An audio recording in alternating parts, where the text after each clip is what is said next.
Hello everyone, this is Deepak Parekh, Managing Partner HnyB, a niche management consulting organization focused on intersection of agriculture and technology. We welcome you to this episode of Uncluttering Food and Agriculture web series. Uncluttering Food and Agriculture is an initiative in which we discuss with global change makers key issues impacting food and agriculture sector and how we can make this sector environmentally sustainable, financially inclusive, efficient, and fair. We try to understand how these global transformative leaders view current food and agriculture ecosystem and what is their vision for the sector going forward. Today, our area of interest is using eyes in the sky to make our food and agriculture more sustainable. We have one of the finest brains to talk about the same, Anastasia Volkova. Anastasia is CEO and co-founder at Regrow. Regrow is the first digital platform to unlock the power and profitability of resilient agriculture through a single measurable and verifiable system. Regrow combines best-in-class agronomy from FluroSat and soil and carbon modeling from Dagan to deliver customized, site-specific, and scalable solution to businesses across the supply chain. FluroSat under Anastasia acquired Dagan to form Regrow. Anastasia has her PhD in visual drone navigation with Australian Defence Science and Technology Organization. She has 10 years of experience in academia, business, and software development. She graduated from the National Aviation University in Kiel and received her master's degree at Warsaw University of Technology. Her doctoral thesis was defended at the University of Sydney. Anastasia is a 2020 MIT 35 under 35 innovator, one of the BBC 100 Women, and was finalist at Future Agro Challenge. Thanks, Anastasia, for accepting our invitation to participate in this web series, Uncluttering Food and Agriculture. Floor is yours to tell us about you and great work you are doing. Thank you so much for having me. After that introduction, I'm not sure what else is missing. It seems like you covered a lot. The work that we're doing at Regrow is probably what deserves more attention. We are working, as you mentioned, at the intersection of technology and resilient agriculture. We're looking for ways that resilient agriculture can scale and really can be turned into a good business practice for farmers all around the globe.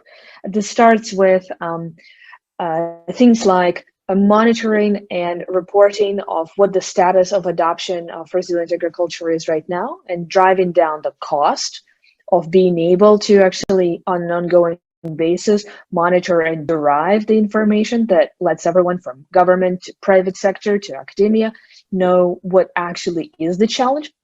Is the challenge that not enough people adopt it? Is the challenge that it doesn't spread quickly enough?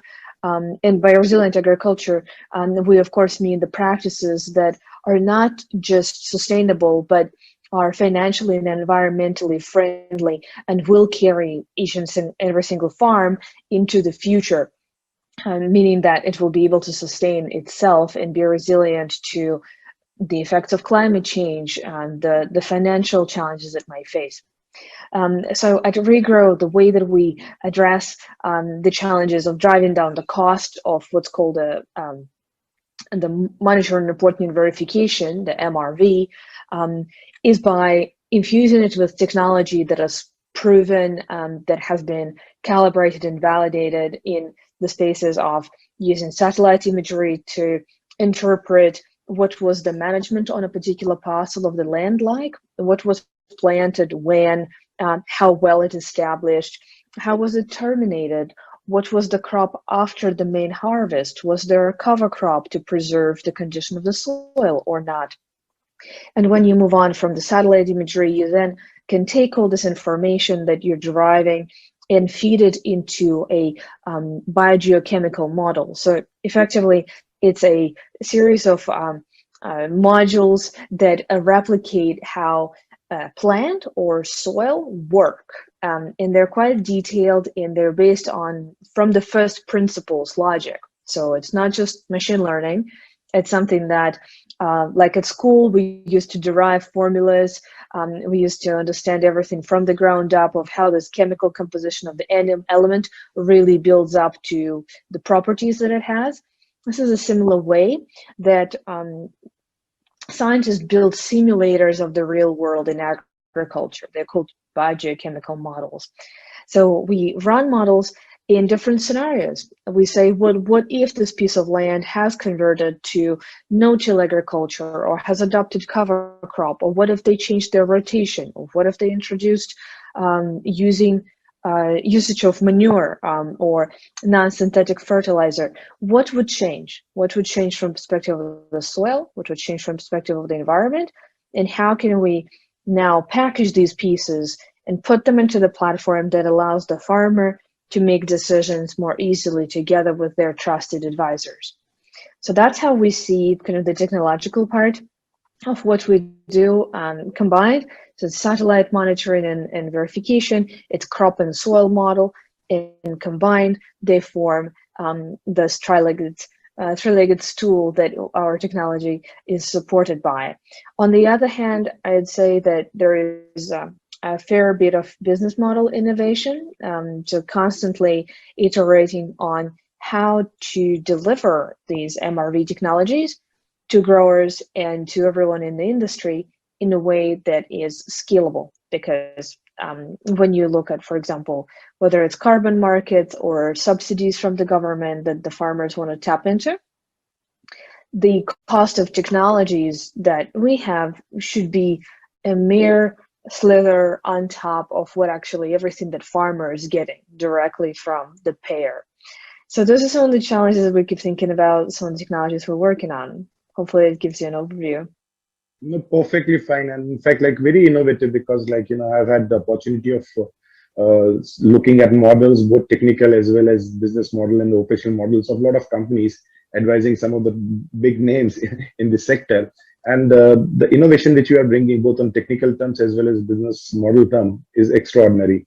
I'm yet to see someone who has been able to connect the skies with the ground, and that is what exactly you have done, right? Sensing from the soil and connecting it with the satellite imagery and the drones. That's very interesting.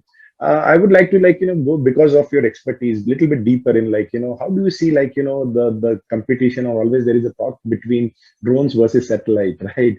And people love talking about it. How do you see both coexisting, or do you see that one is in long run, right, is going to overpower the other? How do you see that thing?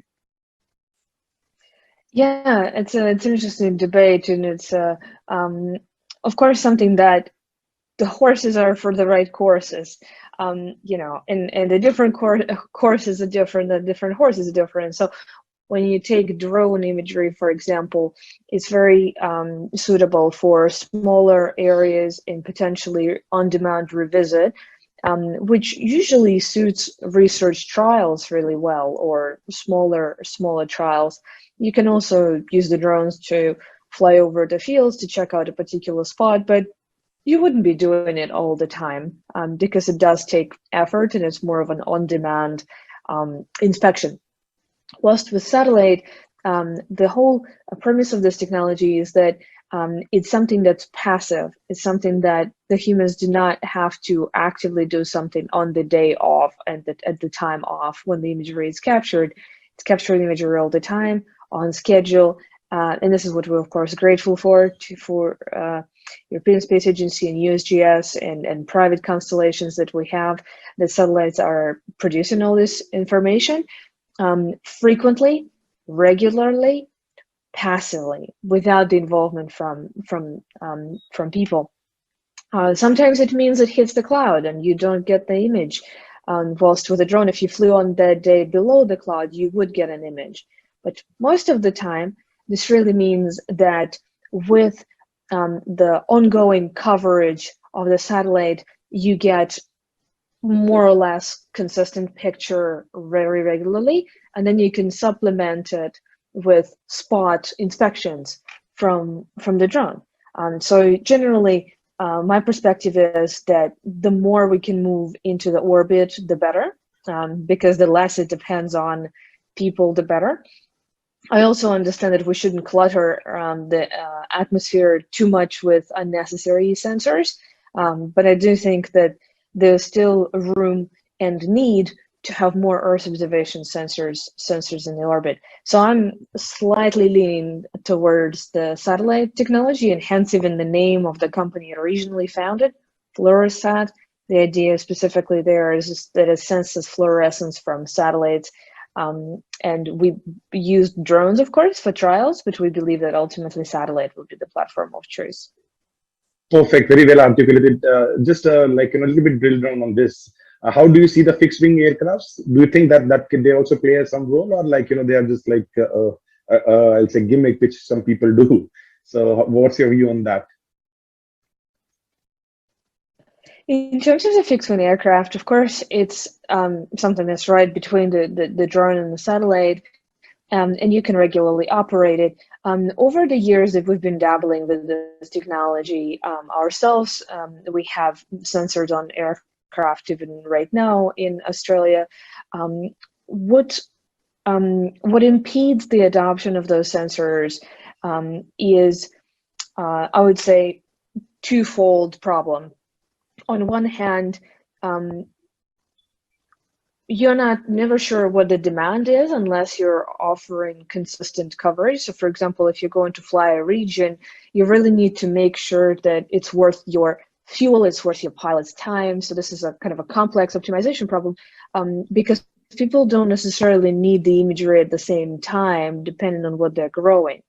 And only if the region is really densely farmed, you can justify it if the actual produce that is grown there is high value enough, which usually means that you can justify flying in California, but not in other areas around the world. And so I see the fixed wing aircraft as something that, once again, is really good for on-demand, for research. You can collect really great data. You can swap out the sensors, such as hyperspectral sensors that we have been working with on aircraft and drone in earlier days of our company, but that is great for R&D. I would say it's not at the scale at which it can commercially really satisfy the need of the market. And it has to have the specific appeal. So the specific appeal of the aircraft could be the sensor base itself. And it can be something that thermal sensor is otherwise not available from the orbit, or hyperspectral sensor. And this is where the aircraft have a niche. Awesome, very well articulated. Like it clarified a lot of doubts the audience would be having. Now that brings me to the question about when we talk about sustainability and the food security. The majority of the sustainability is based on biodiversity, right? To ensure that the soils are in good health, to ensure that the reduction of withdrawal of water from agriculture, because you cannot save this planet without changing the way we do agriculture, right? So now my question is that when we get into technical stuff, whether it's algorithms, whether it's models, right? They actually revolve around some constants, and the number of varieties which we are having, right? That's so many. So how do you bridge that gap, where the existing models can work for the so many different varieties? For example, I'll just give you one small example, right? The varieties of rice we were covering in Southeast Asia, satellite-based pixel mapping was not giving us result because actually it was not even able to differentiate between two varieties, right? So how do you solve those problem of because the nature is having so many variables? So how do you address that problem as a scientist? Yeah, and in terms of the variety specifically and the different variables, this is something that biogeochemical models deal a lot better with. So crop models or soil models, they deal with it a lot better than just the satellite imagery alone. And the way that we treat remote sensing is as an input or as a feedback loop to the actual crop or soil model, rather than treating it as the only data source that is required to really make decisions. It's insufficient precisely for the reason you mentioned, that nature has so many variables and you cannot decipher all the variables separately from just observing one signal.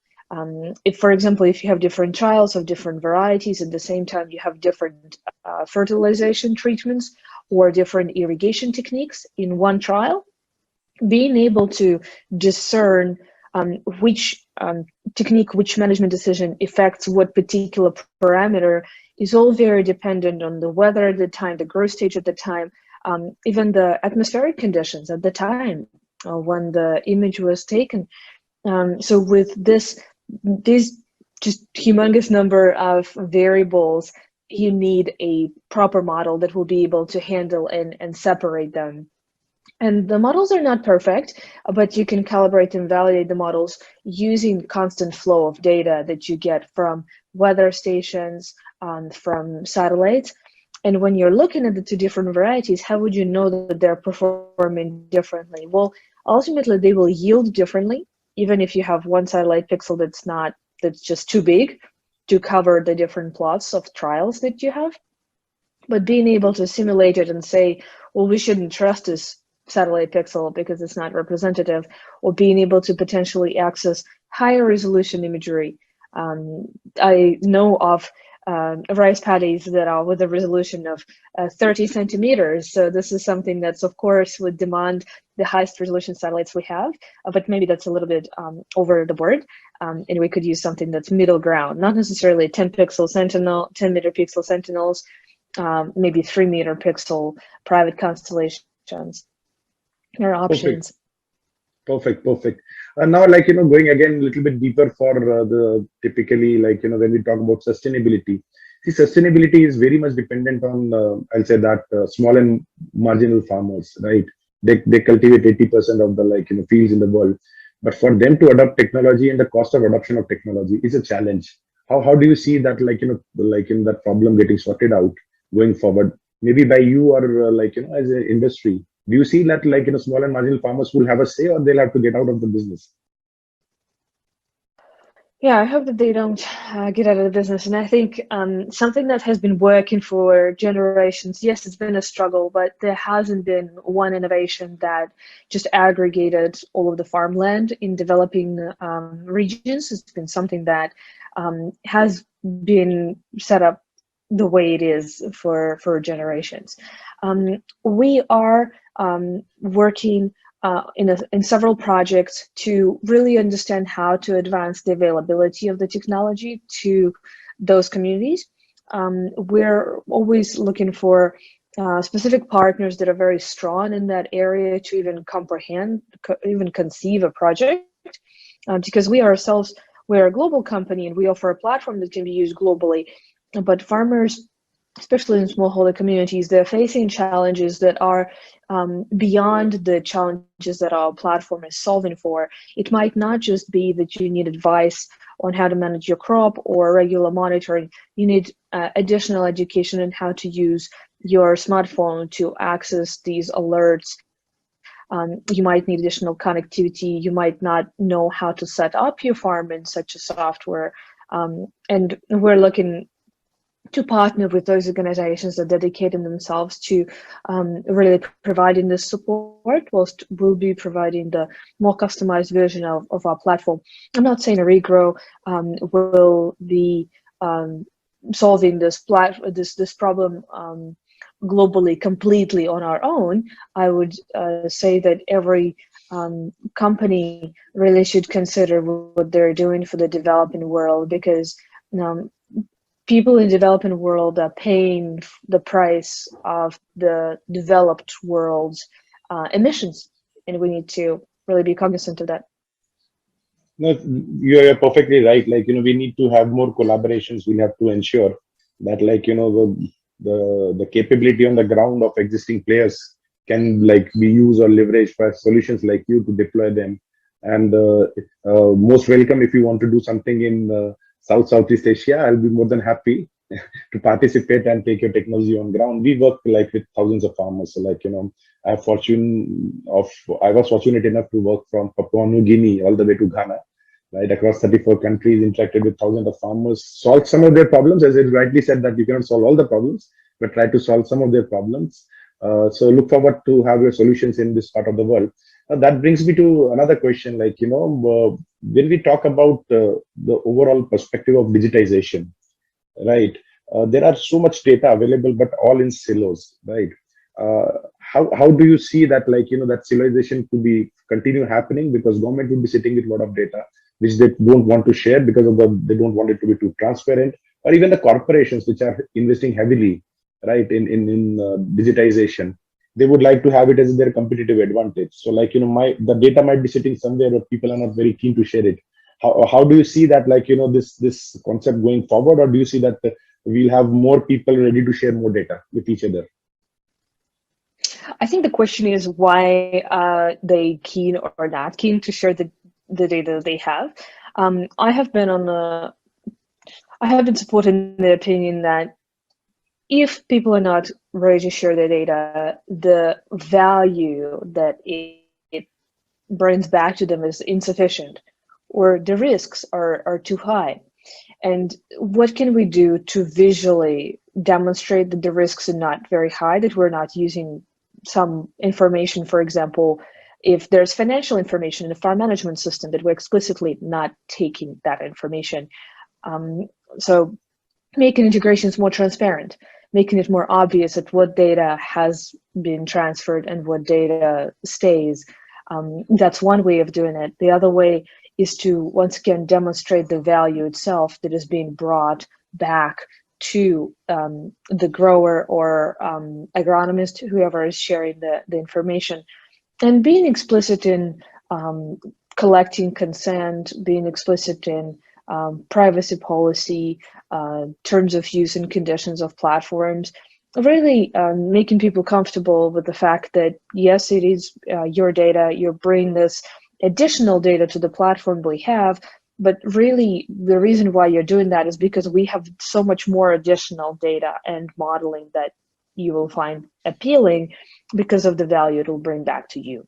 And I think by positioning those things transparently and demonstrating a high value on what that data transaction is, we're able to really combat the perceived challenges. I wouldn't say they're as strong in real life as we like to think about them.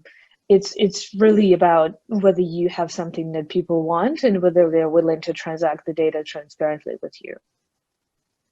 Perfect. Now, a little bit of more of you being scientist and being in this field, like, it makes me motivated to talk a little bit more over technology. Let's coming to some of the models, like, the machine learning has been talked so much in agriculture, and I'll say that sometimes it is overused and abused, right? And like, I've seen people still going with that, like, rainforest models and those models, which, like, if you see from the outside, definitely they could be a starting point, but they don't work in agriculture. Do you see, like, that the old models which are being used for, like, typical, like, identifying a ball in a picture work same way in agriculture, because you have been processing so much of satellite based high resolution imagery? Do you see that, like, that approach works, or we need a totally different approach, especially for those startups which are, like, spending so much of time of using old models to find the new solutions, which I feel is not appropriate? But an expert like you, I think, could be the better person to answer that question. Yeah, it's an interesting question and a pretty unique one. I believe when you're specifically looking at solving problems, sometimes it's possible to deconstruct problems into simpler ones that maybe it is appropriate to solve them from the computer vision perspective. Maybe you're looking for clogged nozzles and center pivots. So this is something that you can observe, that a particular section of the field, or there was a ring that gets formed under a big circular looking field because the irrigation is not functioning properly. And this purely is a man-made structure with a man-made effect.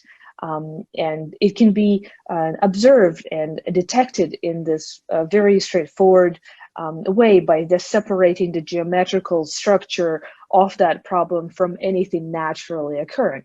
This is where computer vision-like problems, where you train machine learning to detect a particular type of pattern or particular geometric kind of signature, I think they work best. But does it mean that you should stop there and not to explore further, not to say, well, is it actually possible that contextually this detection makes sense? Contextually, If we know that this is the time of the year where they're irrigating, this is the growth stage of the crop where you can actually see the problem, then the combination of those pieces becomes more rewarding because it actually can drive the decision making of the farmer and can drive the alert that makes sense. If you're just saying, well, we'll solve everything by just using machine learning, I think that's not as simple as that. There are certainly problems like detection of failures of irrigation systems, like crop type identification, like identification of particular areas and conservation areas or other differently used areas of the land on the farm that are suitable for machine learning models and applications. But generally, they're just one of the tools in the tool set, not the only one. Again, you have hit the nail on the head, because contextual data is very important, like, to come to conclusion rather than like, the linear way of solving a problem with one set of data and only images telling you that what the story is. Story is far more than just the image. This brings us to the last section of our discussion. Here, actually, we would request you to like, identify 3 or 4 areas where you believe that the world should be thinking on with the technology hat on the head to try to solve the problem which we all are facing, right? We are in a crisis. I just won't say it's just a problem. What we are seeing in agriculture is a crisis today. How do you see, like, what in your vision would be 3 or 4 key things which the world should be focusing on to survive the challenges which we are facing today? I definitely feel that having a more open way of sharing technology in agriculture is really important. Currently, we treat agriculture, knowing it's a really big market, as something that can be solved in this proprietary way, which I think is an oversimplification. Maybe it's possible because of how much data there is in the developed world to, for example, build systems that feed off the financial data and derive value. But when we're looking at agriculture data inherently is something that is specific to a region, specific to a climate, specific to a season.